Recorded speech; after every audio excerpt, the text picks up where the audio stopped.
So our company, UniX AI, we are founded in April 2024.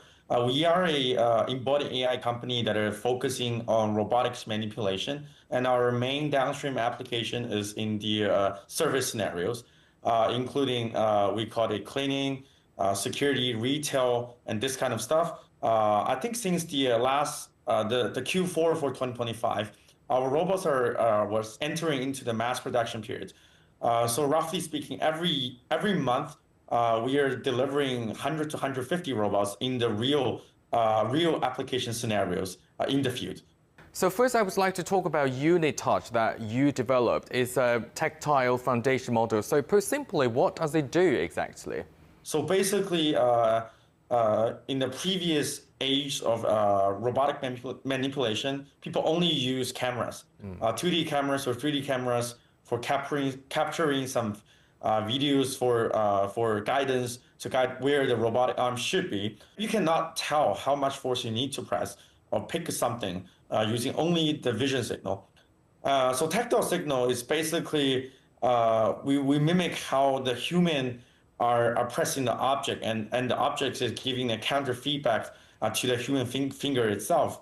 Actually, the function of the Unitouch is that we use vision as an intermediate modality that actually connects tactile to vision, language, audio, and other modalities that may not be naturally paired with tactile signals. To be concise, after we have this model, we are building the connection between tactile signal and vision signal, and thus we can generate tactile signal even without touching the object. And what is your design philosophy? Can I say that your design philosophy is utility or practicality over humanoids? I would say yes. So the reason we have this foundation model is that you will find that actually tactile sensor is a very immature sensor compared to the vision, compared to the camera or other sensors. It's pretty expensive. So when I was a PhD at Yale just 2 years before, the cost for one tactile sensor is roughly 1,000 US dollar. And there's a gel on the top of the sensor. Normally that can only last for 3 to 5 years. And that makes the tactile signal and tactile sensor really hard to commercialize. My design philosophy for this model is that can we use the tactile signal without this very expensive but very inelastic tactile sensor. So this is the philosophy behind the model. Humanoid robot is a very wide conceptual definition. It's not only the robot that have 2 legs and 2 arms that we call the humanoid robot, but also the robot that actually works like a human. We call it embodied intelligence, a humanoid robot. And how big is the market for embodied artificial intelligence you mentioned just now? I will say in theory, it is a market that is basically a new industrial revolution that basically in the eventual setting, it can basically do everything because it is the ultimate version that AI is used in the physical world. So in theory, it's a very large one. It's a countless market.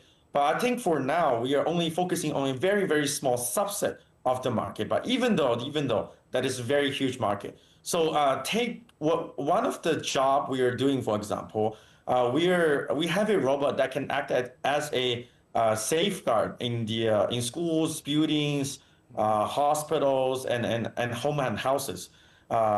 Merely in China, we have, I think, 8 to 10 millions of people doing this kind of job. This is only one of the very small pieces of the task that a human robot can do. So in general, I would say the embodied intelligence market is a countless market.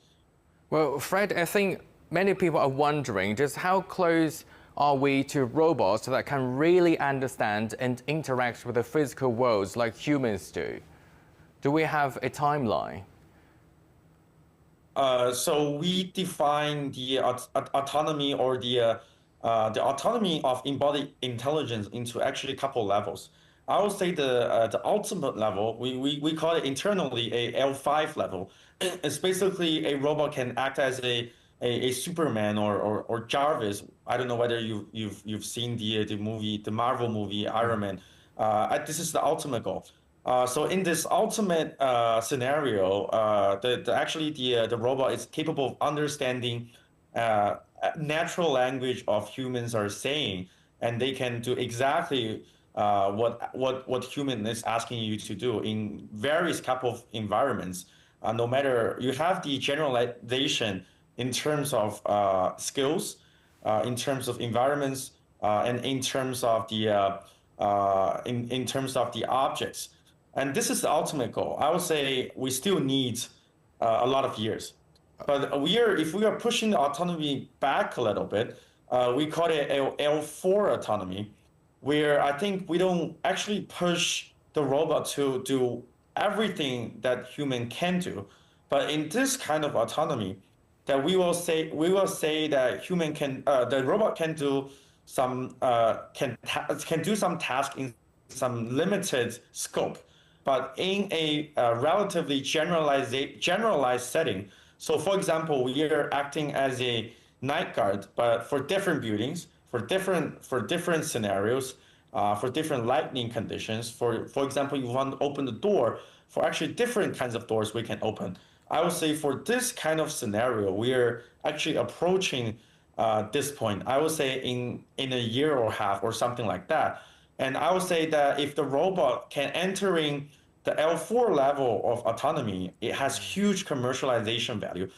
Maybe you don't have a robot that can do everything, but you will have couple robots that are specializing in scenarios that are experts similar to human that it will create a very large commercialization value. Well, Fred, are you betting on a future that robots will be like smartphones, that everyone will have one in their households? So actually, I even have a bet that is larger than a smartphone. So for a smartphone, is that everyone has a robot.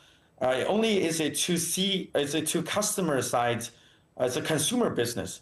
But for a robot, if we are going to the ultimate phase, it's not only a stuff, or it's only not only an item that every people should have in their house.